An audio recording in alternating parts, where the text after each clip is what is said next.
The chronicles of the void speak in tremors tonight. Blood and ice collided with the force of a shattered world, leaving the mighty blood dragon scarred and half-frozen, yet still howling its defiance. The 8 kings of the Corpse Sect stand scattered, one body shattered beyond repair, yet a child, enshrouded in a mysterious purple coffin, rises silently from the ruins. Wang Lin, tracing the remnants of battle, senses the awakening of forces older than memory itself. Hundreds of ancient cultivators released from the Blood Sea, their auras a storm of danger. Now, with Mountain Crumble erupting at his command and a trail of relentless pursuers closing in, the young cultivator faces a void that breathes peril from every shadow. Prepare for Renegade Immortal to Chapter 1131. Chapter 1132 plunges us into the chase, the clash, and the secrets that stir just beyond sight. In the vast emptiness of the void, a storm of destiny surged. A monstrous blood dragon tore through the darkness, its crimson scales glinting like molten rubies under a cold, indifferent sky. And then, as if the heavens themselves had decided to intervene, a sphere of ice, unyielding and relentless, darted forward. No longer a mere fragment of frost, it carried the will of the 8 kings of the Corpse Sect, each of them pouring their formidable power into this single, shattering strike. The distance between beast and sphere vanished in the blink of an eye. They collided with a deafening roar that shook the void itself. The ice sphere exploded into 8 jagged shards, each fragment radiating an otherworldly chill. Yet even in its fragmentation, the sphere struck true. A force from its core slammed into the dragon's head. The blood beast let out a roar that split the silence, its massive body quivering as it staggered backward. Where once it was all molten red, ghostly light now rippled along its scales, crackling with a seal-like power that threatened to consume it entirely.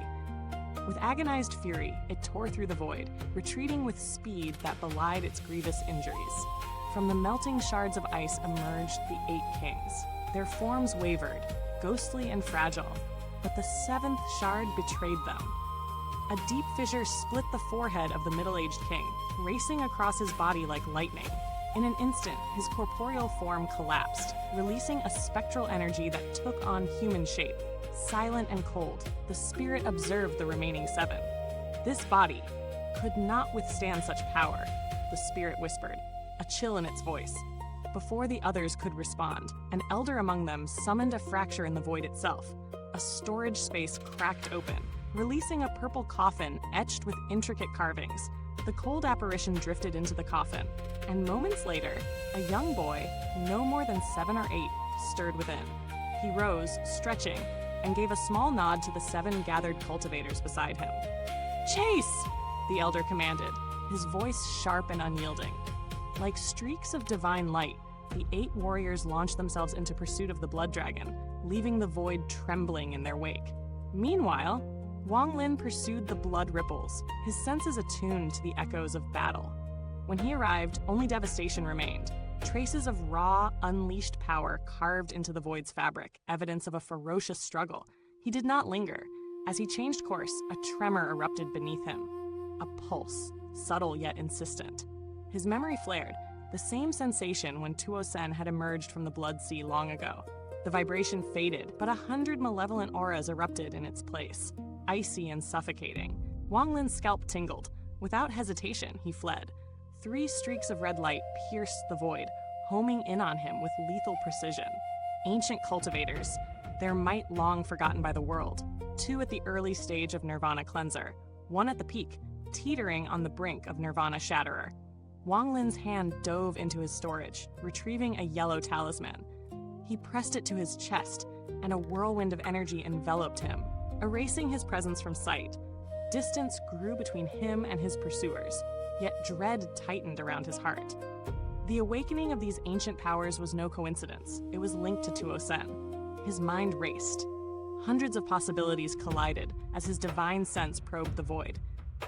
The 3 cultivators closed in with alarming speed, their mastery of techniques ancient and incomprehensible. Wang Lin's gaze sharpened, a spark of resolve igniting. 2 early-stage Nirvana Cleanser and 1 peak. The words were a silent prayer and a vow. He had to act, and quickly, or risk being ensnared in a deadly pincer. He paused, scanning the terrain, his eyes locked on the volatile formations surrounding him. Volcanoes, dormant and waiting. Hands forming intricate seals, he poured celestial origin energy into the mountains, solidifying their forms before vanishing them in a flick of power. This battle cannot linger. Right, he muttered. The red lights bore down, the foremost being the peak Nirvana cleanser. Wang Lin's gaze hardened, his hand raised. Stop!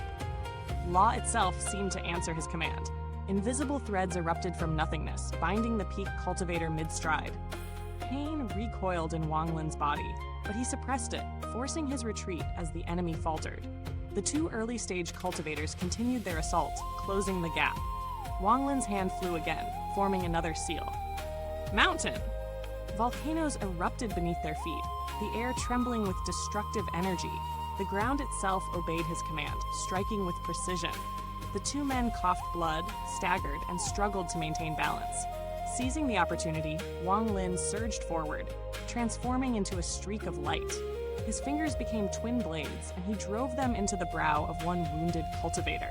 The body trembled and burst, leaving behind only a fleeting, serene smile. Before he could turn on the second, dread froze him. The void was filled with a monstrous, blood-red light. The blood dragon, scarred and partly encased in blue ice, swept past with terrifying speed. The roar shook Wang Lin to his core, a force that cracked the stone avatar upon his chest. Behind him, the cultivators, peak and early stage alike, had vanished. The chill of realization swept over Wang Lin. The dragon was injured, fleeing, and pursuers were likely at its tail. 8 rays of light shot past him, chasing the wounded beast. One middle-aged man glanced at Wang Lin, surprise flickering in his eyes, but he vanished with the others. Wang Lin's instincts flared. Speed beast skin in hand, he pressed it to his chest, the energy of swiftness coursing through him. In a blur, he charged forward, anticipating Tuasen's imminent arrival. The blood dragon's path was a violent symphony of ice and roar. More than half of its crimson form was frozen in cerulean frost, yet its ferocity only grew. It reached the center of the void, coiling, chanting in the ancient tongue. The aura it exhaled was primordial, resonating with the very essence of time. And then it roared. A cry that shattered heavens and tore at the foundations of reality, unleashing the boundless power of temporal fury across the void. Listen closely, for the heavens themselves tremble at the passage of time. What I am about to tell is a tale where years became weapons, and the very fabric of existence bent to the will of one who had mastered the impossible. Time was no longer a simple law, it became a storm, a blade, an inexorable force that could crush even the mightiest of cultivators. Long ago, on the scarlet sands of planet Suzaku, Wang Lin once encountered a cultivator whose power over time was unlike any other. Even the keen-eyed Yun Kezi regarded this domain with awe and apprehension. That singular mastery of temporal law set that cultivator apart, a solitary beacon in a world of mortals and immortals alike. And now, in the vast emptiness of the void, the echoes of a blood dragon's incantations awakened a power far greater than any domain, a law of time forged directly from the dragon's own spell. It surged outward, enveloping everything, and even the strongest cultivators felt its relentless touch. A cluster of all heaven cultivators stood together, dozens strong, brave, and resolute. But as the dragon's temporal force swept past them, the weakest among them shuddered. Youthful vigor was stripped away in a heartbeat. Wrinkles deepened on skin like etched scars of centuries. Hair fell like autumn leaves, and cultivation faltered as if snuffed by an invisible, visible frost. The cries of terror that rose from the distance mingled with the instantaneous decay, a chorus of fear carried on the cold wind of time. The young cultivator's eyes blurred, vision obscured by a haze that felt like destiny itself pressing down. He lifted his hand to rub away the fog, only to see the truth, and the horror revealed. His palm was lined with age, spots blotching the flesh. He touched his face, and a soundless scream lodged in his throat. Vitality drained, teeth crumbled, bones collapsed, and hair fell until he stood no more than dust before the eyes of his companions. Death had come not with fire or blade, but with the silent, unstoppable march of years. All around, cultivators' hearts froze in disbelief. Time showed no mercy. Women and men alike succumbed, their lives compressed into moments of agony and fear. It was as if the heavens themselves had rescinded their gifts, stripping away lifespans that had stretched across centuries. No cultivator within this void could evade the law, save for the rare Nirvana Shatterer. But such beings were few, their resistance the exception, not the rule. With each passing soul, a strand of their essence surged toward the blood dragon at the center of the void. These auras moved with speed that mocked mortal perception, intertwining with the dragon's form, cracking the layers of blue ice that imprisoned its body. Life flowed into it, revitalizing the ancient beast.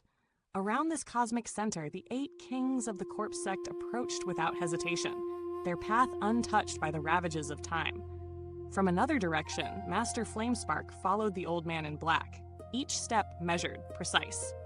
The void itself seemed to shrink beneath the old man's feet, as if infinite distances were reduced to mere inches. He did not merge with the world, he became it. The realms bent subtly under his presence, and the respect in Flamespark's eyes deepened with every step. The aura of law radiated outward, brushing even Wang Lin, whose body of stone was timeless, impervious to the ebb and flow of mortal decay. As Wang Lin advanced, cultivators around him vanished under the law of time, erased as if they had never been. He felt a pang of melancholy, a bitter clarity. Stripped of their powers, even the mightiest cultivators were no more than mortals. Rock endured where flesh and spirit could not. He pondered the meaning of the Tao, understanding that the path was as much about endurance and comprehension as it was about skill. The blood dragon absorbed the countless auras of the fallen, its ice shattering into oblivion. With a roar that split the void, a vortex 10,000 feet wide spiraled into being, rumbling across the heavens. From its heart came a voice, deep and commanding. "Woo! Wait for me to come!" The old man in black halted, his gaze sharpening, while Master Flamespark remained silent, sensing the enormity of the power that spoke. Arrogance radiated from those words, a disdain for the heavens themselves, but power vindicated that arrogance. The 8 kings paused, a flicker of greed and spectral light in their eyes, while Wang Lin's own gaze hardened. His spirit refused to yield. Countless sought his death, yet he moved forward, laughter curling upon his lips in defiance. Other Nirvana Shatterer cultivators began to converge, drawn to the epicenter of this cataclysm. The void, and all who had entered it, existed within a spatial crack, a place beyond the boundaries of the land of the ancient god, yet part of it, its sheer scale capable of housing the body of an 8-star ancient god. Wang Lin, the 8 kings, and the old man in black were all within this chest of the god, witnesses to its slumbering enormity. And in the quiet heart of this crack, in the body of the ancient god, a solitary figure sat. A middle-aged scholar, unremarkable in appearance, yet radiating an air of unshakable arrogance. His gaze, timeless and serene, pierced the void. He was Master Wuji, and the story of his reckoning was about to unfold.